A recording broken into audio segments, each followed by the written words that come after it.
Welcome back to ಆಹಾ ಅಡುಗೆ ಮನೆ. ನಾವೀಗ ಬಸವೇಶ್ವರ ನಗರದಲ್ಲಿರುವಂತಹ ಪ್ರೆಸ್ಟೀಜ್ ಸ್ಮಾರ್ಟ್ ಕಿಚನ್ ಶೋರೂಮ್ನಲ್ಲಿದ್ದೀವಿ. ಬನ್ನಿ ಇಲ್ಲಿ ಯಾವ ಹೊಸ ಪ್ರಾಡಕ್ಟ್ನ ಅನಾವರಣ ಆಗುತ್ತೆ ಅಂತ ತಿಳ್ಕೊಳ್ಳೋಣ. ಅದನ್ನು ಡೆಮೋ ಮೂಲಕ ತೋರಿಸ್ಲಿಕ್ಕಂತಲೇ ಇಲ್ಲಿನ ಪ್ರಾಪರೇಟರ್ ಆಗಿರುವಂತಹ ಆಶಾ ರಾಣಿ ಅವರು ನಮ್ಮ ಜೊತೆ ಇದ್ದಾರೆ. ಆಶಾ ಅವರೇ, welcome to the show. So ಇವತ್ತು ಯಾವ ಪ್ರಾಡಕ್ಟ್ನ ಅನಾವರಣ ಆಗುತ್ತೆ? ಅದು ವಿತ್ ಡೆಮೋ. ಇದು ಬ್ಲೆಂಡರ್ ಅಂತ, ಬ್ಲೆಂಡರ್ ವಿತ್ ಅಟ್ಯಾಚ್ಮೆಂಟ್ ಅಂತ ಹೇಳ್ತೀವಿ. ಓಕೆ. ಸೊ ಇದರಲ್ಲಿ ಒಂದು ಬ್ಲೆಂಡರ್, ಒಂದು ಎಗ್ ಬೀಟರ್ ಅಂತ, ಮತ್ತೆ ಇದು ಚಾಪರ್, ಓಕೆ, ಇದು ಒಂದು ಜ್ಯೂಸ್ ಬೌಲ್ ಅಂತ. ಓಕೆ, ಇದಿಷ್ಟು ಇದರಲ್ಲಿ ಬರುತ್ತೆ.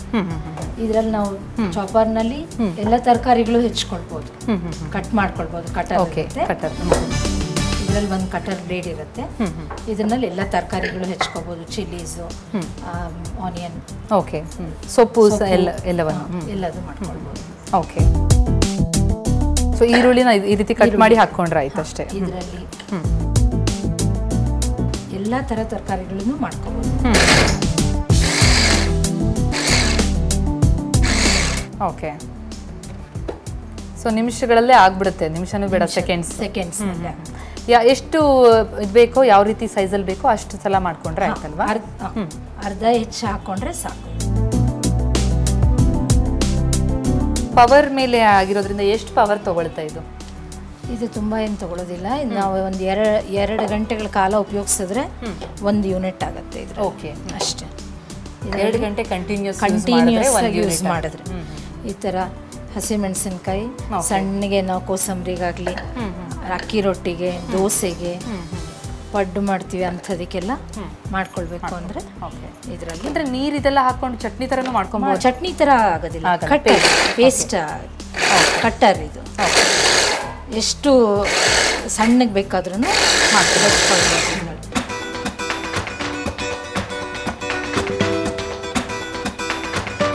ಸಣ್ಣಗೆ ಬೇಕಾದರೂ ಆಗುತ್ತಲ್ವಾ? ಸೊ ನಿಮಗೆ ಏನೇನು ಯಾವ್ಯಾವ ರೀತಿ ಅಡುಗೆಗೆ ಬೇಕಾಗುತ್ತೋ ಆ ಥರ ಮಾಡ್ಕೊಳ್ಬೋದು. ಸ್ವಲ್ಪ ಮುಂಚೆನೇ ತೆಗೆದ್ರೆ ದೊಡ್ಡದಾಗೆ ಇರುತ್ತೆ, ನೀವು ಹಾಗೆ ಬೇಕಾದರೂ ಉಪಯೋಗಿಸ್ಕೊಳ್ಬೋದು. ಇದರಲ್ಲಿ ಸೊಪ್ಪು ಮಾಡ್ಕೊಳ್ಬೋದು. ಮೆಂತ್ಯ ಸೊಪ್ಪಿಂದು ನಾವು ಚಪಾತಿ ಅಥವಾ ರೊಟ್ಟಿ ಎಲ್ಲ ಮಾಡ್ತೀವಲ್ಲ, ಓಕೆ, ಅದಕ್ಕೆಲ್ಲ ಉಪಯೋಗಿಸ್ಕೊಬೋದು. ಯೂಶಲಿ ಸೊಪ್ಪಿಗೆ ಈ ಕಟ್ಟರ್ ಅನ್ನೋಂಥದ್ದು ಬರಲ್ಲ ಅಲ್ವಾ? ಬರೋದಿಲ್ಲ. ಪಲ್ಯ ಅಂಥದಕ್ಕೆಲ್ಲ ಮಾತ್ರ ಸಣ್ಣದಾಗಿ ಹೆಚ್ಕೊಳ್ಳೋದು. ಹೌದು. ಅಥವಾ ಪರೋಟ ಅಂಥದ್ದೆಲ್ಲ ಮಾಡ್ತಾರೆ.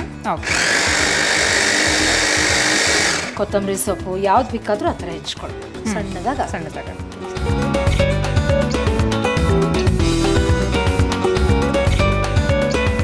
ಸೊ ಈಗ ಚಾಪರ್ ಆಯಿತು, ಸೊಪ್ಪು ಇದೆಲ್ಲ ಮಾಡಿದ್ದಾಯ್ತು. ಓಕೆ, ಇದೇನಿದು? Egg beater.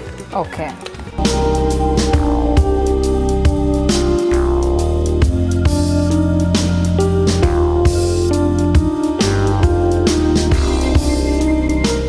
ಕೇಕ್ ಬ್ಯಾಟರ್ ಇದು ಮಾಡ್ಬೋದು, ಬ್ಲೆಂಡ್ ಮಾಡ್ಬೋದು.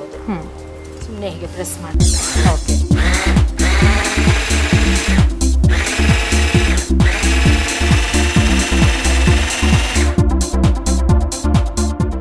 ಇದು ಎಗ್ ಬೀಟರ್ ಈಗ ಬರೀ ಎಗ್ ಇದು ಮಾತ್ರ ಮಾಡ್ಕೊಬೋದು ಅಥವಾ ಇನ್ನೇನು ಮಾಡ್ಬೋದು? ಇದರಲ್ಲಿ ಮಜ್ಜಿಗೆಗೆ ಏನಾದರೂ ಯೂಸ್ ಆಗುತ್ತಾ?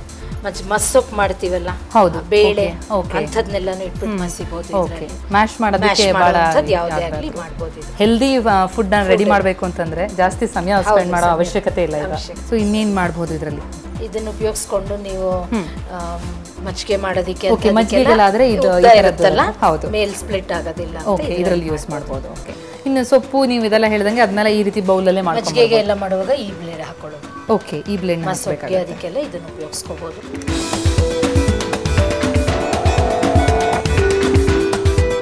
ಎಷ್ಟು ಬಾಳಿಕೆ ಬರುತ್ತೆ ಈ ರೀತಿದು? ಎಷ್ಟು ವರ್ಷನಾದ್ರೂ ಏನೂ ಆಗೋದಿಲ್ಲ. ಅಂಡ್ ಸೇಫಾ ಎಲ್ಲ ರೀತಿಯಲ್ಲೂ? ಹೌದು, ಏನು ಶಾಕ್ ಹೊಡೆಯೋದಾಗ್ಲಿ ಆ ಥರ ಎಲ್ಲ ಏನೂ ಆಗೋದಿಲ್ಲ. ಅಡುಗೆ ಮನೆಯಲ್ಲಿ ನಾವು ಉಪಯೋಗಿಸ್ತಾ ಇರೋ ಪಾತ್ರೆ ಅದರಲ್ಲೇ ಮಾಡ್ಬೋದು ಡೈರೆಕ್ಟ್ ಆಗಿ. ಇದಕ್ಕೆ ಒಂದು ಸೆಪರೇಟ್ ಆಗಿ ತಗೋಬೇಕು ಅಂತೇನಿಲ್ಲ. ಅದೇ. ಓಕೆ. ಸೊ ಅಂದ್ರೆ ಮಿಕ್ಸರ್ ಬೇಕಿಲ್ಲ, ಅದಕ್ಕೆ ಎಲ್ಲ ಸ್ವಲ್ಪ ಸಣ್ಣ ಅಡುಗೆ ಬೇಕು ಅಂದ್ರೆ ಮಾಡ್ಕೊಬೋದು. ಹೌದು. ಎಷ್ಟು ಬೀಳುತ್ತೆ ಇದು cost wise? After discount 1680 rupees ಆಗುತ್ತೆ ವಿತ್ ಅಟ್ಯಾಚ್ಮೆಂಟ್ಸ್.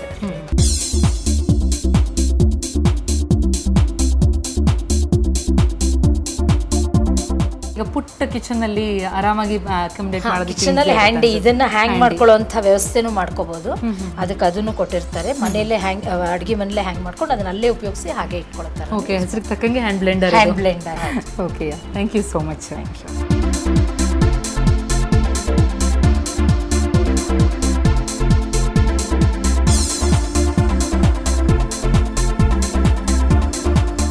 ಓಕೆ, ವೀಕ್ಷಕರೇ ನೋಡಿದ್ರೆ ಎಷ್ಟು ಈಸಿಯಾಗಿ ಮಜ್ಜಿಗೆಯನ್ನು ಕಡಿಯೋದಕ್ಕೆ ಅಂತಂದ್ರೆ ದೊಡ್ಡ ಪ್ರಾಸೆಸ್ ಆಗಿತ್ತು ಒಂದು ಕಾಲದಲ್ಲಿ. ಆದರೆ ಈಗ ಕ್ಷಣಾರ್ಧದಲ್ಲಿ ನಮ್ಮ ಎದುರಿಗೆ ಮಜ್ಜಿಗೆಯನ್ನು ಕಡಿದ್ಬಿಡ್ಬೋದು. ಅಂತಹ ಒಂದು ಸುಲಭ ಸಾಧನ ಈಗ ಮಾರುಕಟ್ಟೆಗೆ ಬಂದಿದೆ ಪ್ರೆಸ್ಟೀಜ್ನ ಕೊಡುಗೆಯಾಗಿ. ಇನ್ನಷ್ಟು ಇಂತಹ ಅಡುಗೆ ಪರಿಕರಗಳ ಪರಿಚಯದೊಂದಿಗೆ ಜೊತೆಗೆ ಯಾರೆಲ್ಲ ಅಡುಗೆ ಮನೆ ವಿಜೇತರಾಗ್ತಾರೆ ಅಂತ ನೋಡೋಣ. ಮತ್ತೆ ಮುಂದಿನ ಸಂಚಿಕೆಯಲ್ಲಿ ಸಿಗೋಣ.